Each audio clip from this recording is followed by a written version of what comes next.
Bonjour, mon nom est Ariane et aujourd'hui je vais vous présenter mon projet spécifique qui porte sur les effets du multilinguisme sur le cerveau et le développement chez l'enfant. J'ai choisi ce sujet car je suis dans le programme de langue et j'ai grandi avec deux langues à la maison. Ça m'a toujours intrigué de savoir ce que grandir avec deux langues a pour effet sur le cerveau. Alors, ma présentation est divisée en trois parties. Pour la première partie, je vais parler du cerveau, des effets du multilinguisme dans le cerveau. Ensuite, je vais parler des avantages que cela apporte aux enfants, même jusqu'à l'âge adulte.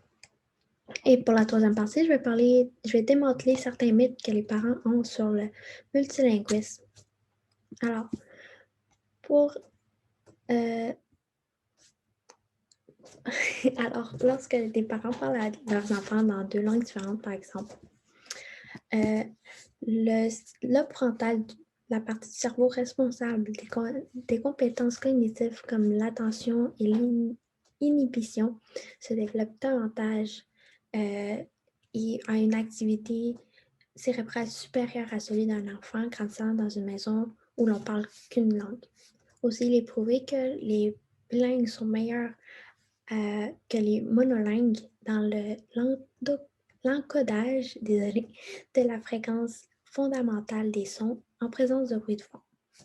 Donc, il est plus facile pour ces personnes de se comprendre, et par exemple dans un restaurant où est-ce qu'il y a beaucoup de bruit. Ces changements sont des changements au niveau neurologique, donc la manière dont la structure neuronale traite les informations. Le multilinguisme n'affecte pas seulement la manière dont l'information est transmise, mais aussi affecte la structure neuronale elle-même, une meilleure maîtrise d'une seconde langue, ainsi qu'une acquisition plus précoce de cette langue est reliée avec un volume de matière grise plus élevé dans le cortex pariétal inférieur gauche. Le cortex pariétal est la partie du cerveau qui s'occupe du changement de langue. Alors, pour les avantages du multilinguisme, il y en a plusieurs. Ces avantages sont surtout lorsque les enfants atteindront l'âge adulte. Le premier avantage que j'ai trouvé est que les personnes parlant plusieurs langues ont une meilleure capacité de réflexion, telle qu'une meilleure mémoire, de meilleures habiletés sur le plan de la conscience phonologique, ainsi que des meilleures capacités de concentration, de raisonnement et de résolution de problèmes. Ensuite, j'ai découvert que les polyglottes, les personnes qui parlent plusieurs langues, peuvent retarder les symptômes d'Alzheimer. Chez ces personnes, les symptômes apparaissent 4 à 5 fois plus tard que les personnes ne parlant qu'une seule langue. Cela est dû à une réserve cognitive que le cerveau crée grâce à l'entraînement que le multilingualisme procure au cerveau. Parler plusieurs langues a aussi des avantages sociaux, comme comprendre et communiquer avec plus de gens, être plus sensible et ouvert aux personnes d'autres cultures et avoir plus d'opportunités d'emploi à l'âge adulte.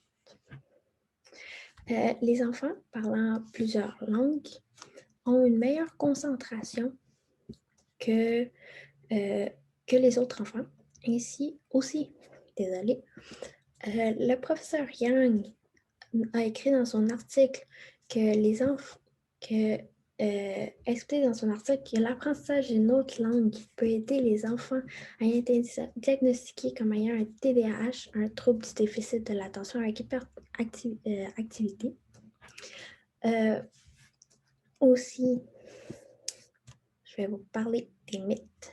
Je vais vous en présenter 3 et je vais vous expliquer la réalité comparativement à ce que les parents pensent. Premièrement, les parents pensent souvent que parler plus d'une langue avec son enfant peut être perturbant et ne sera pas capable de maîtriser chacune des langues. En fait, c'est complètement faux. Utiliser plus d'une langue avec les enfants ne les perturbera pas et il ne sera pas plus difficile pour eux de maîtriser chacune des langues. En effet, comme par exemple, lorsqu'on parle et qu'on oublie un mot et on le dit dans l'autre langue, c'est tout à fait normal, même les adultes le font. Le deuxième mythe est que les enfants vont avoir un retard de langue parce qu'ils sont exposés à plusieurs langues en même temps. C'est totalement faux. L'exposition à plus d'une langue n'a pas d'impact sur le développement de l'enfant, du langage d'un enfant. Le cerveau d'un enfant a la capacité d'apprendre plus de langues. Plusieurs études démontrent qu'un enfant bilingue peut apprendre à parler aussi bien qu'un enfant unilingue. Et le dernier mythe, être bilingue est un phénomène atypique. C'est tout à fait faux. Le bilinguisme est de plus en plus une norme plutôt qu'une exception.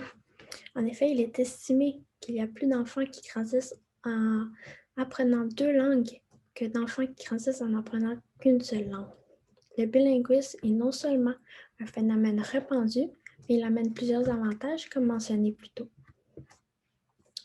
On peut conclure que le multilinguisme est très avantageux pour les enfants et que cela leur sera utile pour toute leur vie. Et vous, avez-vous grandi dans un environnement multilinguisme? Et si oui, reconnaissez-vous certains avantages liés au multilinguisme? Moi, par exemple, j'ai plusieurs opportunités et même que je vais pouvoir aller étudier dans un autre pays pour l'université. Merci d'avoir écouté. Au revoir.